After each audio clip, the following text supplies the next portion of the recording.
శ్రీ వెంకటేశ్వర స్వామివారి మూలమూర్తికి ప్రతి శుక్రవారం బ్రాహ్మీ ముహూర్తంలో ఉదయం 3:30 నుండి 5 మధ్య శుక్రవారాభిషేకం జరుగుతుంది.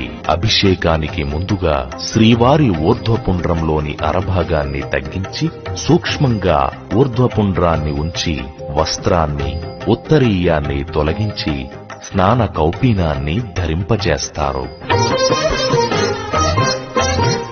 ప్రతి శుక్రవారం విశేషోత్సవంగా జరుపబడే ఈ అభిషేకం 614 సంవత్సరాలకి ముందు నుండే జరిగేదని తెలుస్తోంది. అయితే శ్రీ వెంకటనాథునికి విశేష సందర్భాల్లో జరిగే ఈ అభిషేకాన్ని భగవద్ రామానుజుల వారు శ్రీ స్వామివారి వక్షస్థలంలో బంగారు అలిమేలుమంగ ప్రతిమను అలంకరింపజేసిన శుక్రవారం మొదలుగా ప్రతి శుక్రవారం నాడు ఈ అభిషేకం జరిగేలా ఏర్పాటు చేశారట.